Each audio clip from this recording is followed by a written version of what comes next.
Hi, I'm Tim. Welcome to Watchbox, and thanks for logging on. If you love this watch, email me, tmosso at thewatchbox.com. Your purchase and pricing email question line for buying this or any watch you see here on our channel, on our website, or on our social media. Reach out to me directly, tmosso at thewatchbox.com.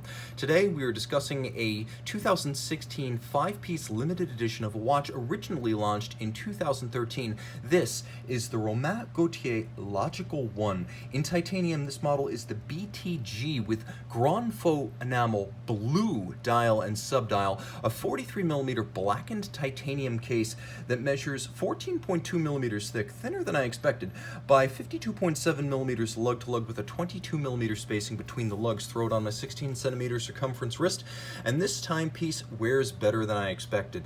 It is broad at over 52mm lug-to-lug, but I can recommend it for a wrist as small as 15cm circumference because of the shaping of the lugs. They are sharply downturned and cambered around the wrist, and because of the lightness of the titanium grade 5 that's used in this watch.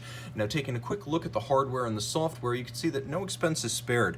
It is a large rectangular scale alligator leather strap with lots of leather, very thick, bolstered. You can see rolled sides, not quite sheer, though they are tall, with a contrasting stitch on the underside. You'll note that this is a new Romain Gauthier strap in outstanding condition, and it features a matching titanium, both satinated and polished pin buckle. Look at that. There are no default designs here. This is a custom piece for a custom watch. 5 pieces made, and as you can see, the interior angles of the movement are referenced inside the buckle. The movement is far better, I must say. The case itself features a set of scalloped and evacuated lug profiles that are relieved and grained with a pebbly sandpaper-like texture inboard. You can see there's satination of the lug profiles themselves on their hoods, but with a polished finish in rich and almost luminous black all the way around. Note the complexity of the case construction, as there is a vaulted lower, I would say lower quarter to the lug profiles themselves, and you can see it's almost like a flying buttress underneath.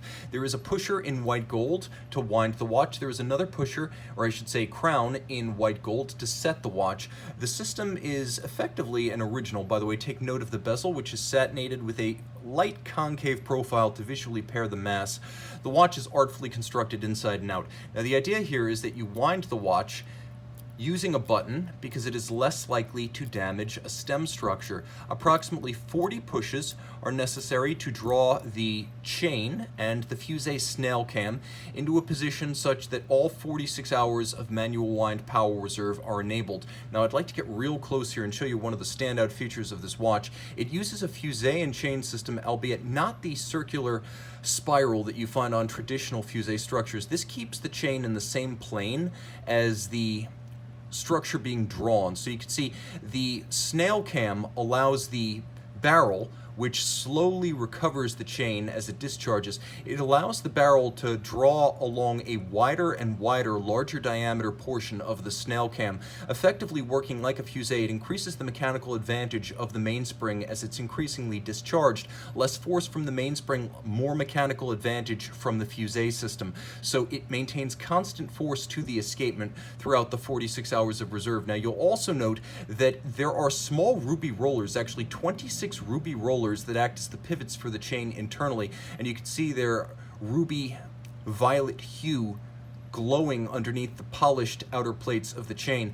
You'll also appreciate the fact that Romain Gauthier makes its own wheels in-house. Gauthier himself is an engineer with a specialty in machining technology. He's not a watchmaker, so the wheels are actually his signature. He also builds wheels for Chanel watches, and the company is partially owned by Chanel, so there's a lot of money behind Gauthier as a brand protecting it.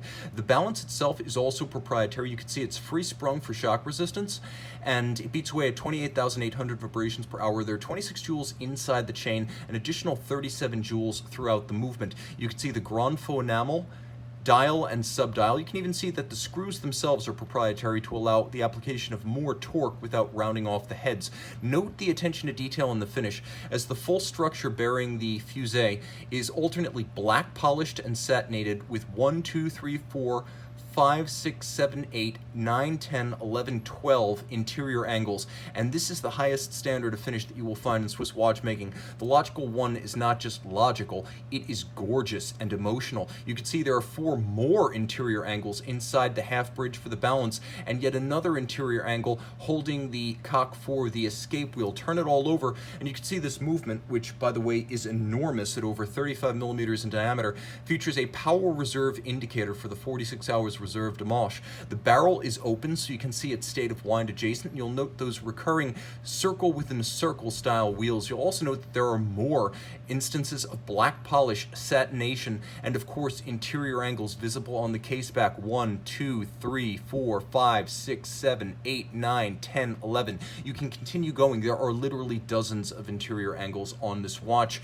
30 meters water resistance, so no, it cannot do it all, but it can do almost everything, starting with a stunning appearance and ending with a logical proposition and a solution to the loss of amplitude balance that frankly has never been done. Firsts are famous in this industry, and this one's a standout.